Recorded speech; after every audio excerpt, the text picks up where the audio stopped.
I replaced it with a brown pot. Is it actually a pot? Yes, a plastic, okay. just a small plastic flower pot, wow. inverted on top of the pole, like a hat.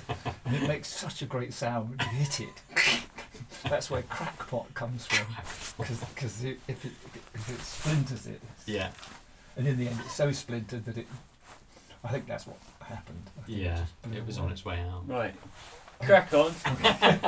Crack.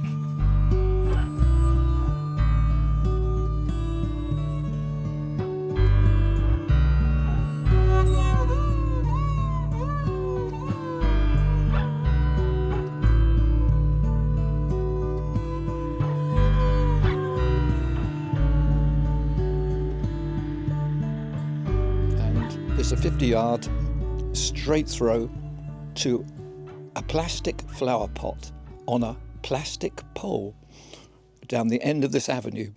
And the object of the exercise is to just throw the floop and knock the pot from the pole. You can get a direct hit, which is tricky, or you can hit the pole so hard that it flies the pot into the air. And it's just a very satisfying thing to watch. So that's basically what the object of floop, to knock the pot off the pole.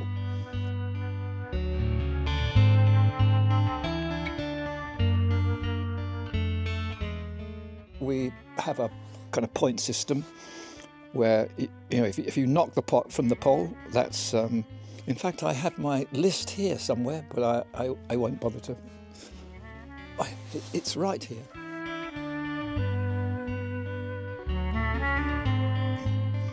Right, these are the strike values of the avenue floop. The previous game was the field floop. This is avenue floop. A hit is 100 points, and that's no pot. You don't necessarily have to knock the pot from the pole. 100 points. Jackpot is a hard strike, knocking the pot completely off the pole, and that's 250 points. Deft pot, which is my favourite, is when you just clip the pot or the pole and it's almost inaudible, but the pot flies. That's just very subtle and I like it. Crackpot is delightful because it's a direct hit on the pot which splits the plastic, and it's still usable, but that's very satisfying. And you can, you know, if you get a direct hit, you can sometimes send the pot sort of 20, 30 feet into the air. 500 points for a crack pot and 300 points for a deft pot. Then there's ghost pot, which rarely happens, but it's a inaudible hit which removes the pot. And then the skid pot, which is 200 points, a popular target, because and a fairly easy one, because you're hitting the ground before the target, and it bounces off the ground and smacks into the pole or into the pot, and it's not quite as satisfying as a direct hit, but it's one that happens a lot. And then the final. What shall we say? It's the ultimate. The ultimate pot is spin pot. That's valued at 1,000 points, and it means that the floop is striking the pot at the golden angle. It comes in, and somehow, and I still don't quite know how it comes out, because I've never actually seen it from, you know, the thing is, I'm 50 yards. The oki that I throw from is 50 yards away. So you can't see exactly what's happening until it happens. And what happens is the floop knocks the pot away and continues spinning on top of the pole, because it's a direct hit, and it keeps on spinning until it lands on the ground down the pole. And that's just, you know, it's a freak. But it happens maybe 5 times, 6 times a year. And everybody goes to the pub. And the whole village comes out, and we all go to the pub and we celebrate spin pot for the rest of that day. And then everybody just rumples home drunk afterwards. But and wonders what they were doing the next morning.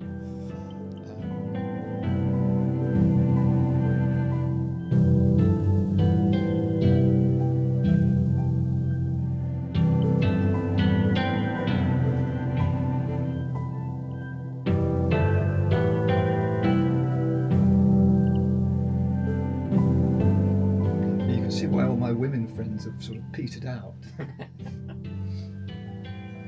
When you're as serious about the floop as you are, Mm. you're only going to really, your circle's going to close in. Yeah, There's only true. the highest and most elite Yeah. floop athletes.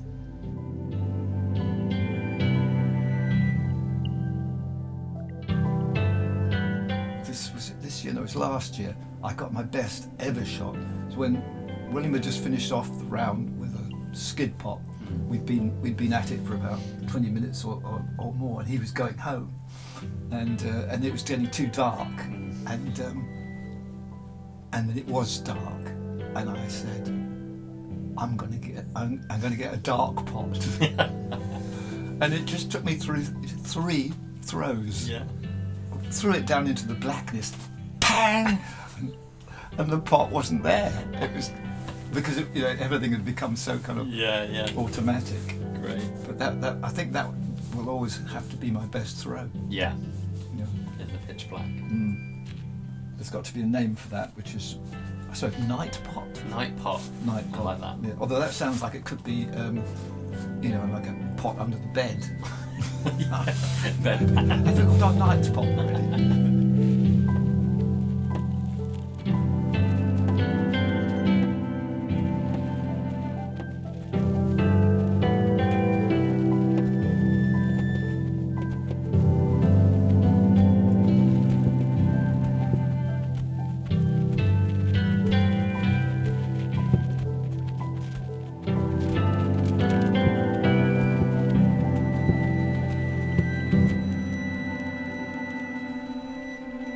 This is a score page from Wednesday, the 16th of September. Damp, breezy, jackpot. 1/4. That means that the first round, 4th throw of the first round. And this little P1 at the end, that's the insignia of the floop itself. Because every one of the 6 floops that I throw have a slightly different tendency as they go through the air.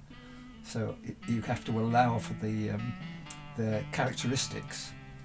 These are old Aerobies, some of them 15, 16 years old, so they tend to sort of weather.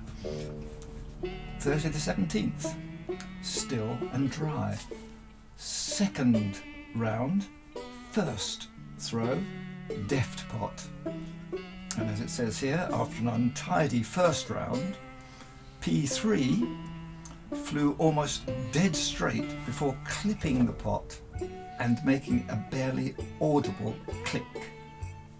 And that is a deft pot. It's the most subtle one, and that's why I like that one best, because it's you know you've got a hit, but you've got to be very alert to register it. Friday the 18th of September, skid pot, tricky, windy day. Tuesday the 23rd, another jackpot, first throw of the second round, double break red, my favourite floop. It's got two layers of tape around it to hold it together because it's broken in 3 places. And it was just a very straight throw towards the target, and pang, that was the end of the pot. In fact, it got lost shortly after that. The wind blew it away. Right. Rolling.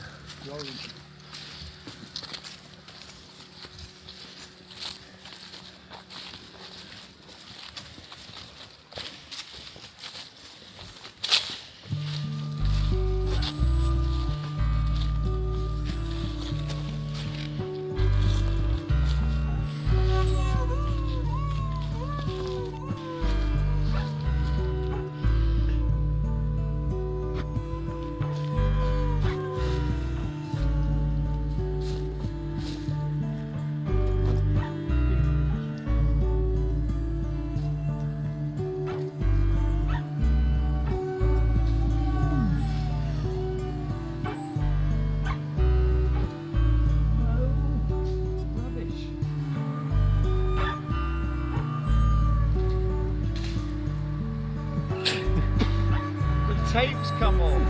What was that?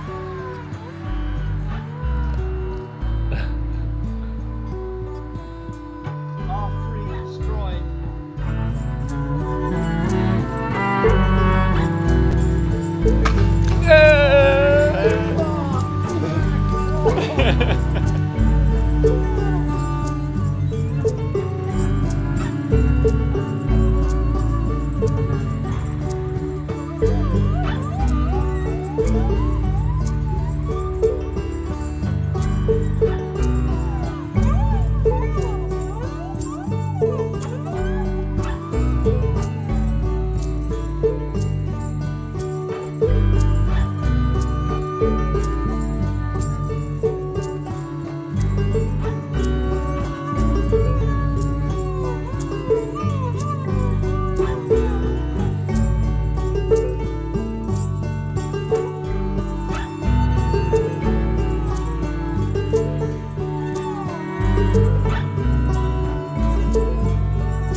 What colour cup would you like?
Stuck behind a tree. Whoa! Death pot! Death pot! 750 points! That's superb!